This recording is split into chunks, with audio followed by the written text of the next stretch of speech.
Hello friend, आपका स्वागत है second GK class in Hindi में। इस चैनल से हम आपको क्राउन सामान्य ज्ञान का बुक में भारतीय संविधान का जो कंटेंट है हम वो प्रोवाइड कराएंगे। तो यहाँ पर हम क्राउन सामान्य ज्ञान का रितेश कुमार का जो बुक है उससे जो है हम भारतीय संविधान का आज फर्स्ट चैप्टर को इसमें प्रोवाइड करवाने वाले हैं। आगे ऐसे ही आते रहेगा नेक्स्ट वीडियो आगे का चैप्टर, तो आप इसको देखते रहिए और इसको जितना ज़्यादा हो सके आप इसको बार बार देखें कि आपका जो है कंटेंट मजबूत हो सके। और अगर आपको अच्छा लगे तो आप लाइक करिएगा, सब्सक्राइब करिएगा और हो सके तो आप शेयर भी करिएगा। चलिए तो स्टार्ट करते हैं। तो हमारा जो पहला जो चैप्टर है भारत का संविधान में भारत का संविधान का विकास, भारतीय संविधान का विकास। तो पहले इसका जो ऐतिहासिक पृष्ठभूमि है उसको देख लेते हैं। तो 16वीं शताब्दी के अंत में कुछ व्यापारियों ने भारत के व्यापार करने के लिए लंदन की कंपनी स्थापना की। 1600 के अंतिम महीनों में लंदन के कंपनी को भारत में व्यापार करने का अधिकार पत्र मिला। वो जो अधिकार पत्र किसने दिया था?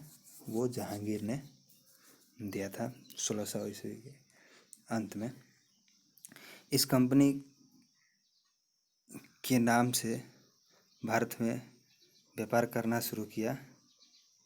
उस कंपनी का नाम था ईस्ट इंडिया कंपनी। 707 ईस्वी में अंग्रेज की मृत्यु के बाद केंद्रीय प्रशासन शक्तिहीन होने के साथ साथ ईस्ट इंडिया कंपनी ने यहाँ के आंतरिक राजनीतिक गतिविधियों में हस्तक्षेप करना प्रारंभ कर दिया। 1757 में प्लासी के युद्ध में सिराजुद्दौला को पराजित कर कंपनी ने बंगाल पर आधिपत्य जमाया और 1764 में बक्सर के युद्ध में कंपनी ने जीत हासिल की। तो इसमें जो है आपको ध्यान में रखने वाली बात है कि जो 1757 में जो प्लासी का युद्ध हुआ था वो और 1764 में जो बक्सर का युद्ध हुआ वो दोनों युद्ध जीतने के बाद अंग्रेज का जो है आधिपत्य जो है भारत पर संपूर्ण रूप से जीत। क्वेश्चन कभी कभी ये भी पूछता है कि किस युद्ध के बाद अंग्रेजों का पूर्ण आधिपत्य जो है भारत पर हो गया था। तो उसमें आप जो है प्लासी का युद्ध नहीं मारेंगे क्योंकि प्लासी का युद्ध के बाद बक्सर का युद्ध हुआ था। उसके बाद जो है उन लोगों का आधिपत्य जमा था। चलिए अब स्टार्ट करते हैं हमारा जो संवैधानिक संसदीय नियंत्रण जो स्टार्ट हुआ था। तो उसमें जो है संविधान बनने में हमारा कैसे कैसे मदद हुआ। तो सबसे पहला जो है 1773 का रेगुलेटिंग एक्ट आया था। 1773 का रेगुलेटिंग एक्ट आया। तो उस टाइम जो है तत्कालीन ब्रिटिश प्रधानमंत्री लॉर्ड नॉर्थ थे। ये आपको कभी कभी पूछ लिया जाता है, जैसे कि अगर जालियांवाला बाग हत्याकांड के टाइम में प्रधानमंत्री कौन थे, तो मैकडोनाल्ड थे। तो उसी तरह से रेगुलेटिंग एक्ट जब बना था तो उस टाइम का प्रधानमंत्री कौन थे, तो लॉर्ड नॉर्थ थे। तो इन्होंने गोपनीय समिति का रिपोर्ट पर 1773 में ब्रिटिश संसद द्वारा यह एक्ट पारित किया गया, रेगुलेटिंग एक्ट पारित किया गया। इसका मुख्य उद्देश्य कंपनी में व्याप्त भ्रष्टाचार एवं कुशासन को दूर करना था। क्योंकि इस समय होता क्या था कि 1773 से पहले जब 1764 में जब बक्सर का युद्ध जीतने के बाद जब पूरा आधिपत्य हो गया, तो उसके बाद जो ब्रिटिश लोग थे वो अपनी जो है बिजनेस स्टार्ट कर दिए थे। जो मन जो चाहता था वो लेके चला जाता था, बेचता था और धनी बन जाता था। तो इसलिए जो है वहाँ का जो राजा और प्रधानमंत्री थे उसने सोचा कि ऐसा एक्ट बनाया जाए जिसके थ्रू हम कंट्रोल कर सके यहाँ से, और जो है उससे जो है सम्मिलित जनता का विकास हो, वो ब्रिटिश का जनता का यहाँ से जो है भारत से धन को ले जाकर। तो इसीलिए उसने ये रेगुलेटिंग एक्ट के थ्रू जो है एक कंपनी का स्थापना किया और उसमें जो है भ्रष्टाचार और कुशासन को दूर करने के लिए किया। अब मद्रास एंड बम्बई प्रेसिडेंसी को कलकत्ता प्रेसिडेंसी के अधीन कर दिया गया और कलकत्ता प्रेसिडेंसी के प्रमुख गवर्नर जो थे उनको गवर्नर जनरल कहा जाने लगा। अब नेक्स्ट जो पॉइंट है कि गवर्नर जनरल और उनकी परिषद जो इंग्लैंड में स्थित थी वो निर्देशक बोर्ड के प्रति उत्तरदायी होते थे। निर्देशक बोर्ड क्या होता है? निर्देशक बोर्ड मतलब जो ब्रिटिश से निर्देश देता था, मतलब राजा क्राउन और प्रधानमंत्री के प्रति जो है उत्तरदायी हो गए, तो उन्हीं को निर्देशक बोर्ड यहाँ पर कहा गया है कि उनके प्रति उत्तरदायी थे। उनको जवाब देना पड़ता था कि कितना क्या क्या सब डाटा जो है। इस एक्ट में एक उच्चतम न्यायालय का भी स्थापना किया गया, जिसको 1774 के तहत किया गया। वो कलकत्ता में किया गया। 4 सदस्यीय उच्चतम न्यायालय का, जिसमें 4 सदस्य थे। अब बंगाल प्रेसिडेंसी का पहला गवर्नर कौन था? Warren Hasting. 1773 में वारेन हेस्टिंग था। 1772 से 1785 जो है इसका कार्यकाल था वारेन हेस्टिंग का। तो वारेन हेस्टिंग, उसका परिषद में 4 सदस्य थे। ये आपको ध्यान में नहीं रखना है, ये पूछता कभी नहीं है, तो इसलिए बस ये याद रखिए कि 4 सदस्य थे। ठीक है।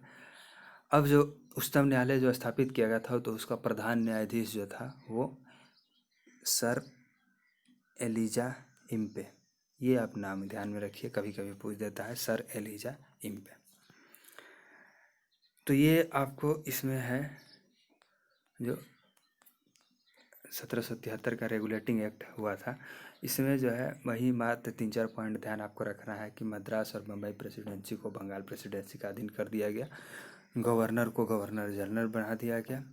एक जो है सर्वोच्च न्यायालय मतलब उच्चतम न्यायालय का स्थापना किया गया, जो कलकत्ता में किया गया, 1774 में किया गया। इसमें जो है 4 सदस्य के थ्रू किया गया, जो कि गवर्नर जनरल के अधीन होते थे। गवर्नर जनरल जो है वो निदेशक बोर्ड जो ब्रिटेन में बैठता था उसके प्रति उत्तरदायी होते थे। चलिए अब नेक्स्ट जो 1784 का पिट्स इंडिया एक्ट। अगर दोस्तों अगर ये आपको स्पीड का प्रॉब्लम हो रहा होगा कि मैं अगर स्लो पढ़ा रहा हूँ, तो बहुत लोगों का के चलते मैं स्लो पढ़ा रहा हूँ, तो अगर आपको स्लो का दिक्कत है तो यूट्यूब में ऑप्शन रहता है राइट साइड में 3 डॉट होता है, वहाँ से आप स्पीड को बढ़ा सकते हैं। तो चलिए स्टार्ट करते हैं। तो पिट्स इंडिया एक्ट जो है 1784 में, ये कंपनी में व्यापारिक एवं राजनीतिक कार्यकलापों को एक दूसरे से अलग करने के लिए किया गया था। ठीक है, व्यापारिक और राजनीतिक कार्यकलापों को अलग करने के लिए किया गया था। इसीलिए इस टाइम में बोर्ड ऑफ डायरेक्टर्स की स्थापना किया गया। Board of control, board of directors की स्थापना किया गया।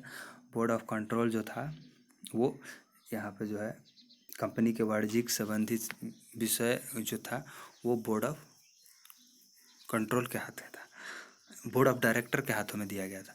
और बोर्ड ऑफ कंट्रोल के हाथ में सैनिक, असैनिक और राजस्व संबंधी मामलों का नियंत्रण दिया गया था, नियंत्रण बोर्ड के अधीन कर दिया गया था। तो ये दोनों शासन था। और ये द्वैत शासन means board of control and board of director जो शुरुआत हुआ था ये 1784 में, ये जाके ख़त्म होता है 1858 का जो एक्ट आता है उसके थ्रू उसको ख़त्म कर दिया जाता है। उसके बाद जो है क्राउन का आधिपत्य हो जाता है, वो आगे हम लोग पढ़ेंगे। अब आगे जो है 1793 का चार्टर एक्ट।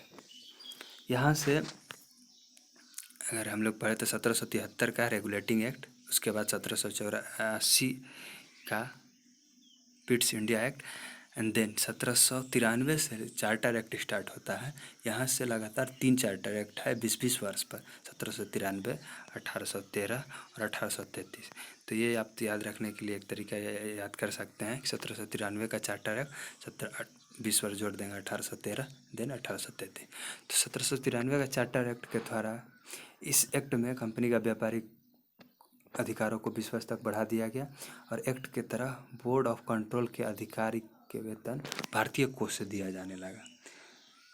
ठीक है, तो ये 2 बातें हैं जो कि आपको इसमें ध्यान रखना है, कुछ बात नहीं इसमें। 20 वर्ष तो पता ही है कि बढ़ा दिया गया है इसके आगे।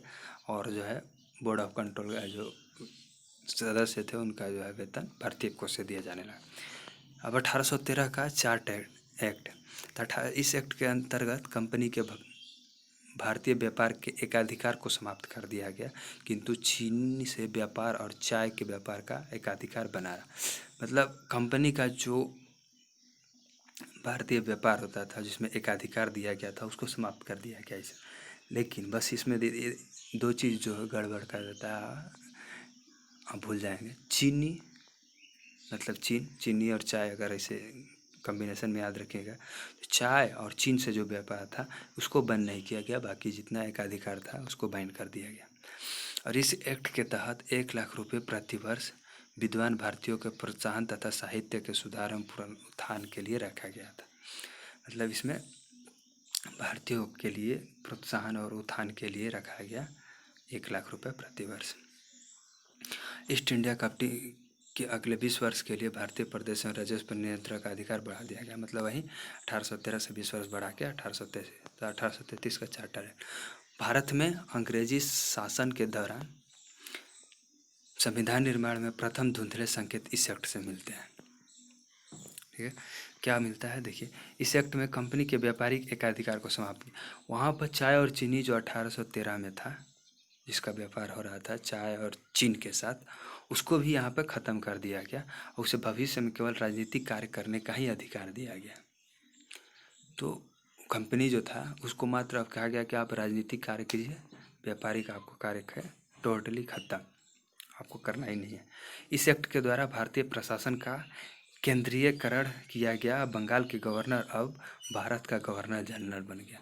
तो 1833 एक्ट के तहत 1833 चार्टर अधिनियम के तहत आपको भारत का गवर्नर, बंगाल का गवर्नर जनरल भारत का गवर्नर जनरल बन गया। और फर्स्ट जो गवर्नर जनरल बना था वो लॉर्ड विलियम बेंटिंक था। विधायी कार्य के लिए परिषद का विस्तार किया गया, जिसमें पहले 3 सदस्यों के अतिरिक्त एक विधि सदस्य जोड़ दिया गया। जो आप शुरुआत में जो देखे थे 1773 में कि जो 4 सदस्यीय परिषद जो गठन किया गया था, वो 1784 का जो पिट्स इंडिया एक्ट था उसमें जो है 3 सदस्यीय हो जाता। फिर यहाँ पर 3 सदस्यीय में एक अतिरिक्त जो है विधि सदस्य को जोड़ दिया जाता है। इस एक्ट के द्वारा गवर्नर जनरल की सरकार भारत सरकार और उसकी परिषद भारत परिषद कहने लगी। तो गवर्नर जनरल की सरकार को भारत सरकार और उनकी परिषद को भारत परिषद कहने लगी। भारतीय कानून को लिपिबद्ध तथा सुधारने के उद्देश्य से एक विधि आयोग का गठन किया गया। तो इसमें जो है एक विधि सदस्य और एक विधि आयोग 1833 का चार्टर एक्ट में ये दोनों कंबाइन किया गया। अब फिर 20 वर्ष जो है बढ़ा के 1853 का चार्टर एक्ट 1793 से लेकर 20 वर्ष बढ़ाते हुए 1853 तक आएंगे, सबका चार्टर एक्ट नाम रहेगा। तो 1853 का चार्टर एक्ट अंतिम चार्टर एक्ट था। ठीक है, बंगाल के लिए लेफ्टिनेंट गवर्नर जनरल नियुक्त किया गया। विधायी परिषद एवं कार्यकारी परिषद को अलग अलग कर दिया गया और इसी एक्ट द्वारा संपूर्ण भारत के लिए एक विधानमंडल की स्थापना की। ये क्वेश्चन पूछता है और ये क्वेश्चन फंसाता भी है कि किस चार्टर एक्ट के थ्रू भारत के लिए एक विधानमंडल की स्थापना किया गया। तो 1853 के चार्टर एक्ट के थ्रू। अब भारतीय शासन अधिनियम 1857 का जो विद्रोह हुआ था, जो सैनिक विद्रोह कहा जाता है या भारतीय स्वतंत्रता का प्रथम स्वतंत्रता संग्राम कहा जाता है, तो उस समय ईस्ट इंडिया कंपनी की व्यवस्था को बहुत बड़ा झटका लगा था। और उसके बाद से यह एक्ट 1858 का भारत के उत्तम प्रशासन के लिए act the act for the good governance of India बना। और इसी अधिनियम के द्वारा भारत के शासन को कंपनी के हाथ से निकालकर ब्रिटिश का उनके हाथ में सौंप दिया गया। और इस अधिनियम द्वारा 1784 के पिट्स इंडिया एक्ट द्वारा द्वैत शासन प्रणाली को समाप्त कर दिया गया। जो पिट्स इंडिया एक्ट में द्वैत शासन प्रणाली मतलब जो board of controls and court of controls and board of directors जो शुरुआत किया गया था उसको समाप्त कर दिया गया। 1784 का जो पिट्स इंडिया एक्ट के द्वारा जो शुरुआत किया गया था उसको 1858 में समाप्त कर दिया गया। भारत के राज्य सचिव का पद सृजित किया गया।